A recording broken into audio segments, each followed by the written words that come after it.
What is lost media? This is a question that can have a different answer depending on who you ask. The true definition of lost media is just a piece of media, that is, something that exists as a picture, video, or audio recording not being available. This means nobody knows where it is or if it even still exists. And no, lost media does not include toys, food, or other things that aren't images, text, or audio. In some cases, a piece of media may not exist anymore at all. This is the case with many silent films whose last prints have deteriorated to the point of being unwatchable. However, there usually isn't a way to fully determine if the last copy was destroyed. There's often a slim chance it still exists somewhere, hence why it's lost. Serious archivists and academics use this definition of lost media. However, the online communities that specialize in it use a bit broader of a definition. There, lost media is defined as media that is not available to the general public by any means. It doesn't matter if a copy is known to exist with someone or a corporation, it's still considered lost if the public cannot access it. Still, there are nuances to this definition, like when something is only available at an archive that you have to visit in person. Many people in the community still consider these things lost. However, there is no correct answer for that. These communities, most notably the Lost Media Wiki, often use labels to categorize lost media based on their status and content.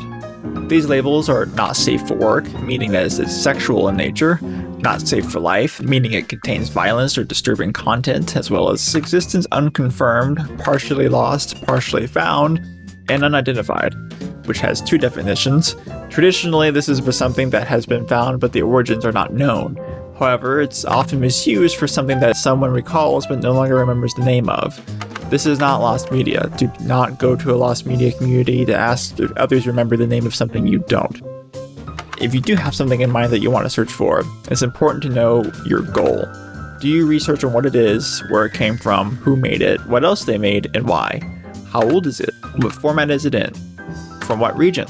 These are all important factors. If your item is in the language you do not speak and is of a significant old age, chances of recovery will be slim. Also ask yourself, is this something that needs to be found, and why?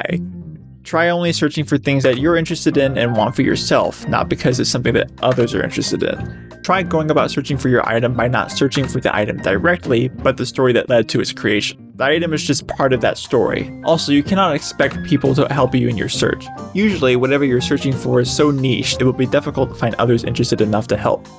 Even when you do, it's often best to go at it alone. Having too many people look for one thing often leads to confusion and can end up ruining leads or even permanently losing your item. If you're the only person searching for it, then lead. If you're contributing to someone else's search, then communicate. When getting started, familiarize yourself with search engines like Google, Bing, Yandex, DuckDuckGo, and many others and how they function. Often they use hyphens, quotes, and cite and file operators to further specify where you want your results coming from. Try using the Wayback Machine to find earlier versions of websites that may date back to a time when your item was available. Outside of website searching, you can also try the Internet Archive, which has a plethora of available documents to search through with advanced settings to specify the time period, series, and categories, and many others. There are also many archives for newspapers online, mainly newspapers.com, which if you're a student, you may have access to freely. There's also newspaper archives for different states, cities, countries, and with universities and many other things. It's highly dependent on what you're looking for. If you're searching for a book, WorldCat is a good website to figure out if a library has it. So you can start to see how there are many different avenues to take depending on what you're searching for. You can also try using the website uspto.report to look through copyright and trademark registrations. This can help determine when something was created and by who. The most effective method in finding lost media is contact. Try looking for people who are directly involved in the making of your item or even those who you know have already researched it before. Locating them can be difficult and can be found in places such as LinkedIn, Facebook, Instagram, or their own websites. Occasionally, or sometimes very often, people will have no digital footprint. When this happens, you have two methods: contact someone who you think may know them, or try looking through public records.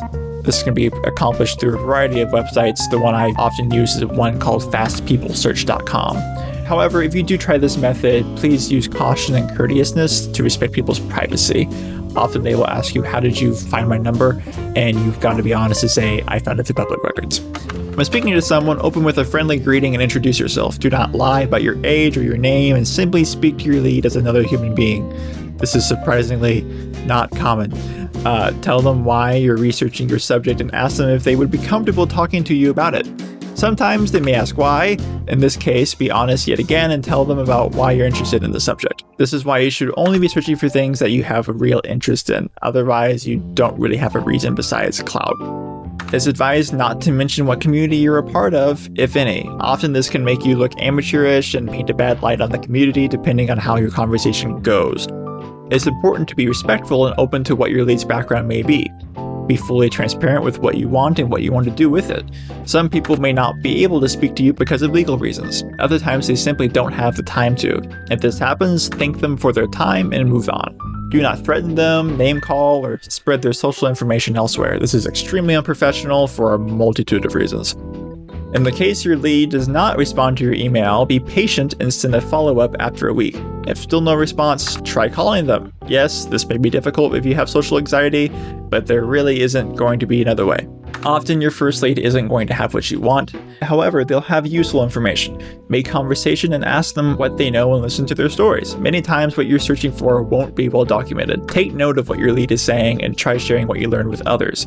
Sometimes your lead may lead to new leads and the cycle continues. If you're successful and receive what you're looking for, congratulations. Now you need to find a way to digitize it. Depending on what it is, this can be really easy or really hard. So read up on what format it's in, how it works, and what communities and services there are that can get it digitized. Once that's done, if you can, share it publicly on websites like Internet Archive, file lockers such as Mega or MediaFire, or even places like YouTube. Sometimes your lead may request to be made anonymous as a source. If they don't, it's best to ask if they'd like to anyway. It's generally recommended that you do not watermark your item before sharing. This is often frowned upon in the community and usually tarnishes preservation. If your search ends at a dead end, it's okay. It's best to share what you learned, move on, try something new, and come back to it later. It may surprise you what you might find after a break. And that's pretty much about it. Go find something.